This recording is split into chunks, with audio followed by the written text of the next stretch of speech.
Commission के चक्कर में ये लोग अक्सर यात्रियों को उल्टी सीधी जगह रुकवा देते। रूम सिर्फ 500 रुपए में मिल गया। लोग मेहनत करके छोटे छोटे सामान बेचकर अपनी रोजी रोटी कमाते हैं, उनकी मदद।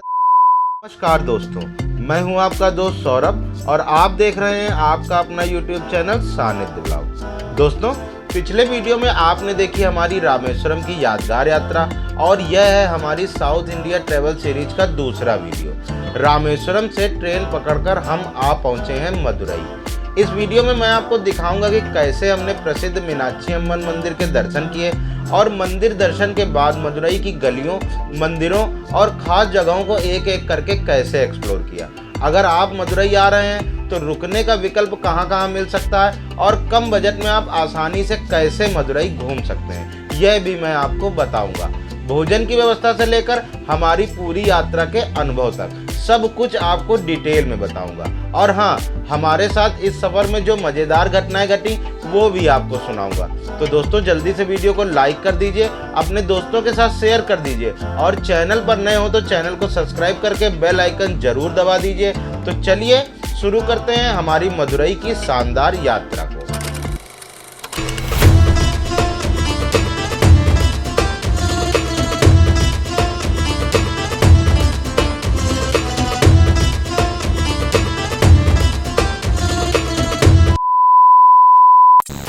दोस्तों, रामेश्वरम दर्शन के बाद हम वापस मंडपम आ गए थे। वहीं से हमारी वापसी की ट्रेन थी रामेश्वरम ओखा एक्सप्रेस, जो रात करीब 10 बजे आई। ट्रेन में बैठते ही थकान इतनी ज़्यादा थी कि अलार्म लगाया रात 1:30 बजे का और फिर फटाफट सो गए। सुबह 2 बजे के करीब हमारी आंख खुली और हम पहुंच चुके थे मदुरई जंक्शन। सच कहूं तो नींद में उठना भारी लग रहा था, लेकिन उतरना तो था ही। हम स्टेशन से बाहर आए। मदुरई हमारे लिए बिल्कुल नई जगह थी, लेकिन अच्छा ये रहा कि मैंने पहले से इंटरनेट पर रिसर्च कर रखी थी। अब मंदिर सुबह जल्दी खुलता है, तो हमने सोचा पहले कोई होटल ले लेते हैं और आराम कर लेते हैं। रेलवे स्टेशन से मीनाक्षी मंदिर की दूरी करीब 1.5 किलोमीटर है और इसी रास्ते पर ज़्यादातर होटल, लॉज और धर्मशालाएं भी मिल जाते हैं। जैसे ही स्टेशन से बाहर निकले, ऑटो वाले और गाइड टाइप लोग पीछे लग गए। भैया होटल दिलवा देंगे, धर्मशाला दिखा देंगे। आपने भी ट्रेवल के दौरान देखा होगा कि कमीशन के चक्कर में ये लोग अक्सर यात्रियों को उल्टी सीधी जगह रुकवा देते हैं। तो हमने भी ज़्यादा ध्यान नहीं दिया और पैदल ही मंदिर की तरफ बढ़ने लगे। और हाँ, अगर आप कभी मदुरई आ रहे हैं और रुकने के लिए जगह ढूंढ रहे हैं तो किसी के चक्कर में मत पड़ना।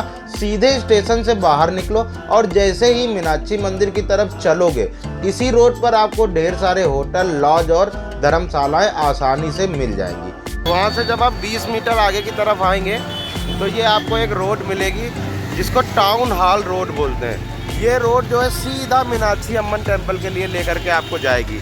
इसी रोड पे जब आप आगे बढ़ेंगे तो आपको ढेर सारे होटल, लॉज, गेस्ट हाउस सब इसी रोड पर आपको मिल जाएंगे और बहुत ही वाजिब दामों में मिलेंगे। और इसी के साथ ही जो ये गली है, गली के साथ में बीच में और भी कई गलियां इस गली से निकली हुई हैं। उस गली में भी आपको होटल वगैरह मिल जाएंगे। कुछ ही दूर चलते ही हमें कई होटल और लॉज दिख गए। हमने एक लॉज पर बात की तो वहाँ पर नॉन AC रूम सिर्फ 500 रुपये में मिल गया। और दोस्तों, हम तो वैसे भी बजट ट्रैवलर थे, तो ये डील हमें एकदम परफेक्ट लगी। करीब 3 बजे हम अपने होटल में चेक इन कर चुके थे।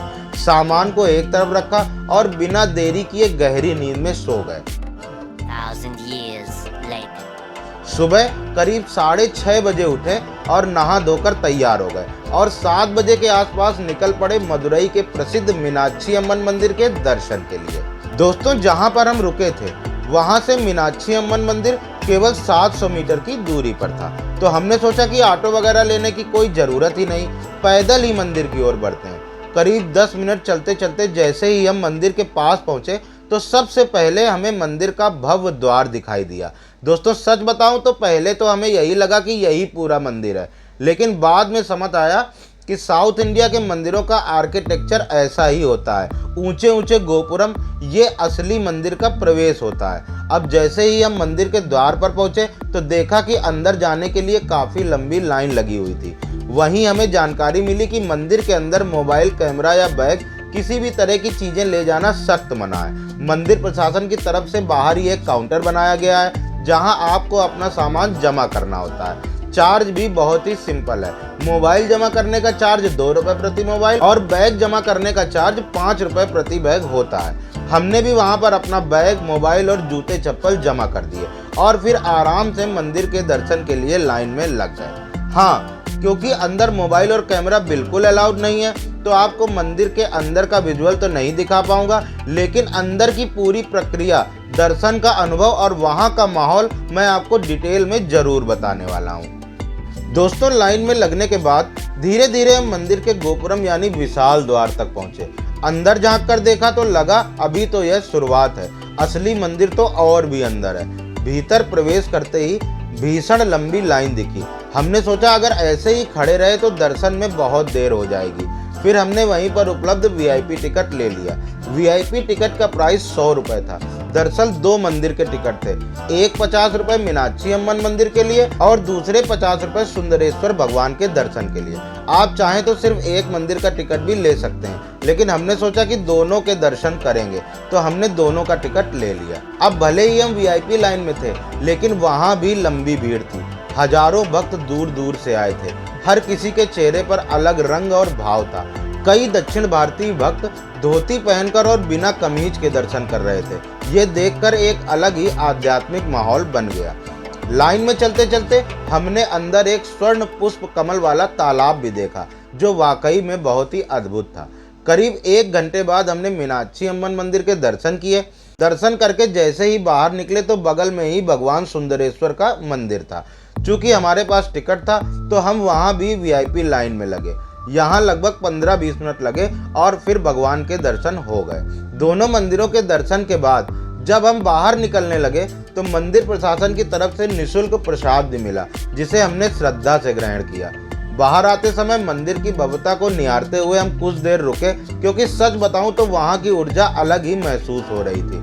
और दोस्तों, अगर आप भी मदुरई मीनाक्षी मंदिर आते हैं तो एक जानकारी जरूर ध्यान रखें कि मंदिर के दक्षिणी गेट के बाहर बहुत सारी धर्मशालाएं और बजट स्टे उपलब्ध हैं। नहाने धोने की व्यवस्था, खाने पीने और रुकने की सारी सुविधाएं वहीं मिल जाएंगी। तो अगर आप बजट में यात्रा कर रहे हैं और मंदिर के पास ही रुकना चाहते हैं तो यह आपके लिए बेस्ट ऑप्शन है। बाहर आने पर हमें एक बहन मिली जो बच्चों के लिए कलर बुक्स बेच रही थी। हमने सोचा क्यों ना उनसे कुछ खरीद लिया जाए। दोस्तों, मेरी आदत है कि मैं भीख मांगने वालों को कुछ नहीं देता, लेकिन जो लोग मेहनत करके छोटे छोटे सामान बेचकर अपनी रोजी रोटी कमाते हैं, उनकी मदद करना मुझे सही लगता है। इसीलिए हमने उससे कुछ कलर बुक्स ली और खुशी खुशी आगे बढ़ गए। इसके बाद हमने कदम बढ़ाए मीनाक्षी मंदिर के दक्षिणी द्वार की ओर। यहाँ बिल्कुल पास में ही स्थित है सुमित नाथ जी जैन मंदिर। दोस्तों, यह मंदिर बहुत ही शांत और भव्य है। अगर आप मीनाक्षी मंदिर के दर्शन करने आ रहे हैं तो इस मंदिर में भी जरूर आना चाहिए। वहाँ की शांति और सुंदरता मन को बहुत भा जाती है। इन दोनों मंदिरों में दर्शन करने के बाद करीब 11 बज चुके थे। अब तक भूख भी लग आई थी, तो हमने मीनाक्षी मंदिर के पास ही एक भोजनालय खोजा और वहीं जाकर खाना खाया। दोस्तों, यहाँ आपको एक खास बात बता दूं कि पूरे साउथ इंडिया में नॉर्थ इंडियन खाने की थोड़ी सी कमी है। हर जगह नॉर्थ इंडियन खाना आसानी से नहीं मिलता, लेकिन मंदिरों और टूरिस्ट जगहों के आसपास आपको नॉर्थ इंडियन ऑप्शन मिल जाता है। हमें भी एक ढाबा मिला जहाँ पर नॉर्थ इंडियन और साउथ इंडियन दोनों तरह का खाना मिलता था। हमने वहाँ पर 170 रुपये की थाली ली। उस थाली में रोटी, सब्जी, दाल, चावल सब कुछ था। दिखने में तो नॉर्थ इंडियन थाली जैसी ही थी, लेकिन टेस्ट बिल्कुल साउथ इंडियन फ्लेवर का था। खैर, हमें खाने से ज़्यादा मतलब नहीं था, क्योंकि असली मज़ा तो मदुरई को एक्सप्लोर करने में था। भोजन करने के बाद अगला पड़ाव था भगवान विष्णु का प्रसिद्ध मंदिर श्री कूडल असगर का। हालांकि यह मंदिर मीनाक्षी अम्मन मंदिर जितना विशाल और भीड़ भाड़ वाला तो नहीं है, लेकिन इसका आर्किटेक्चर वाकई में हैरान कर देने वाला है। दक्षिण भारतीय शैली में बने इस मंदिर की हर नक्काशी अलग ही कहानी कहती है। यहाँ भगवान विष्णु की पूजा होती है और ये मदुरई के प्रमुख दर्शनीय स्थलों में से भी एक है। यह मंदिर मीनाक्षी अम्मन मंदिर से लगभग 1 किलोमीटर दूर है, इसीलिए हमने पैदल ही वहाँ जाने का निर्णय लिया। पैदल जाते हुए हमें मदुरई की गलियों, वहाँ की मार्केट और लोकल लोगों का जीवन देखने का मौका मिला। हालांकि उनकी भाषा हमें समझ नहीं आ रही थी, लेकिन उनकी मुस्कान और बातचीत का अंदाज बहुत ही अच्छा लग रहा था।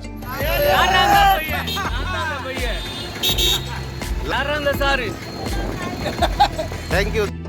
दोस्तों, श्री कूडल अजगर मंदिर में दर्शन करने के बाद हमारी आखिरी फ्लाई आउट थी थिरुमलाई नयक्कार पैलेस।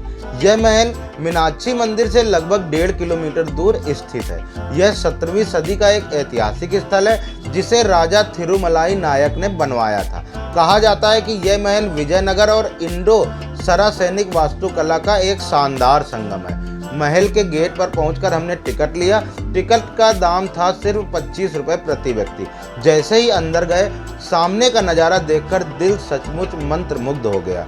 विशाल माहौल, ऊंचे ऊंचे स्तंभ और गोथिक स्टाइल की आभा, ऐसा लग रहा था जैसे हम किसी फिल्मी सेट पर खड़े हों। महल के अंदर सबसे पहले हमने देखा स्वर्ग विलासम, जिसे थ्रोन रूम भी कहा जाता है। यहाँ एक बड़ा गोलाकार आंगन था जिसके चारों ओर बने थे 248 विशाल स्तंभ।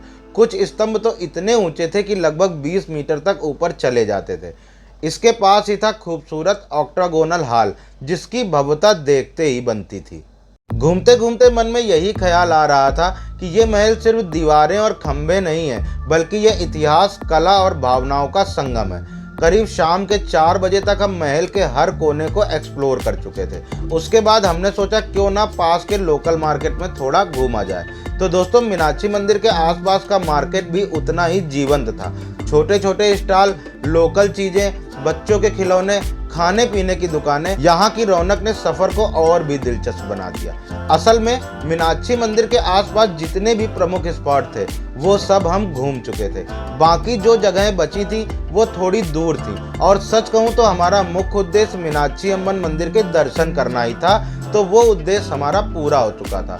तो बाकी जो मदुरई की फेमस जगह हैं उनकी लिस्ट मैं स्क्रीन पे आपके साथ शेयर कर दे रहा हूँ, क्योंकि उनके नाम इतने अजीब और टंग ट्विस्टर हैं कि बोलते बोलते शायद मैं खुद ही अटक जाऊं। इसके बाद हम अपने होटल वापस आ गए, थोड़ा आराम किया और शाम को फिर से निकल पड़े लोकल मार्केट को घूमने के लिए। मार्केट में लोकल स्नैक्स लिए, थोड़ी सी शॉपिंग का मजा उठाया और माहौल का आनंद लिया। दोस्तों, शाम को लोकल मार्केट घूमने के बाद हम अपने होटल में आ गए। थोड़ा आराम किया क्योंकि हमारी ट्रेन देर रात थी कन्याकुमारी के लिए। आराम करने के बाद बैग पैक किया और रात को मदुरई रेलवे स्टेशन की ओर निकल पड़े। वहीं से हमने ट्रेन पकड़ी और कन्याकुमारी के लिए रवाना हो गए। इस तरह हमारी साउथ इंडिया सीरीज का दूसरा पड़ाव मदुरई की यात्रा पूरा हुआ। इस सफ़र में हमने मीनाक्षी अम्मन मंदिर और उसके पास का जैन मंदिर, श्री कूडल अजगर और भव्य थिरुमलाई नयक्कार पैलेस सब कुछ एक्सप्लोर किया। लेकिन दोस्तों, ये तो बस शुरुआत है। अब बारी है हमारी साउथ इंडिया सीरीज के अगले पार्ट की, जहां हम पहुंचेंगे कन्याकुमारी, तीनों समुद्रों के संगम पर उगते सूरज का अद्भुत नज़ारा देखने के लिए। तो अगर आपको ये वीडियो अच्छा लगा हो तो लाइक, शेयर और सब्सक्राइब जरूर करें और बेल आइकन दबाना ना भूलें, ताकि south India series part 3 Kanyakumari की यात्रा आप मिस ना कर सकें। तो मिलते हैं अगले वीडियो में, तब तक के लिए खुश रहिए और मस्त रहिए।